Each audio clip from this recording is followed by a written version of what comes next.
Donc l'intérêt du rétrofit, il est double. Il permet à la fois de prolonger la durée de vie de matériel roulant qui existe déjà et qui circule sur le parc, et en même temps de rendre ces matériels non polluants et donc de participer, d'accélérer la décarbonation des transports. Donc on va déposer la chaîne de traction, donc le moteur diesel qui pollue de véhicules d'occasion, et le remplacer par un moteur électrique qui sera alimenté par des batteries ou par de l'hydrogène, et donc ces technologies-là sont zéro émission. Le rétrofit, il est primordial dans l'accélération de la décarbonation des transports parce que sur certaines gammes de matériel, notamment les autocars ou certains véhicules lourds, il n'y a pas d'offre commerciale aujourd'hui qui existe en matériel zéro émission.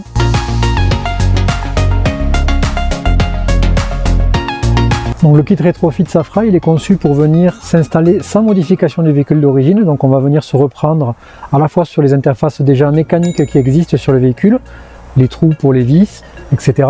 mais également sur les interfaces logicielles qui existent. On ne va pas venir modifier de logiciel embarqué.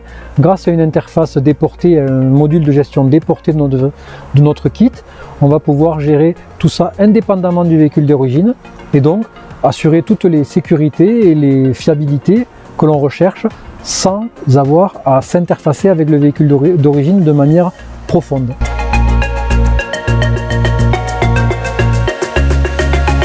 Donc la base du rétrofit, c'est un texte légal réglementaire français qui autorise ce rétrofit sur des matériels de plus de 5 ans et qui permet une homologation de rétrofit en série et sans l'accord du constructeur.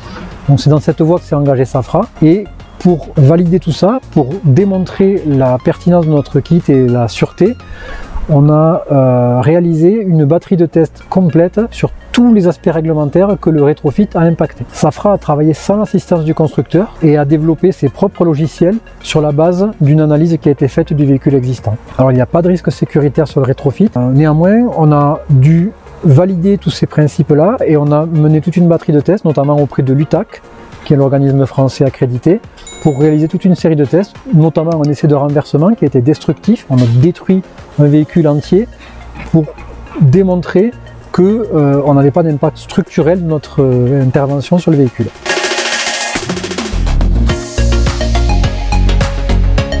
L'enjeu pour Safra maintenant avec le kittage de pack, c'est de pouvoir participer à l'accélération de la décarbonation en multipliant l'implantation de ce kit sur les véhicules d'occasion pour augmenter la flotte de véhicules zéro émission quels qu'ils soient. Le rétrofit qu'on a mené sur les premiers autocars nous a permis d'apprendre beaucoup et on est maintenant prêt à proposer notre kit et à déployer notre concept sur tous les véhicules qui vont s'y prêter, donc tous les véhicules lourds, que ce soit des poids lourds, des autocars et toutes les énergies zéro émission que l'on pourra y intégrer dedans.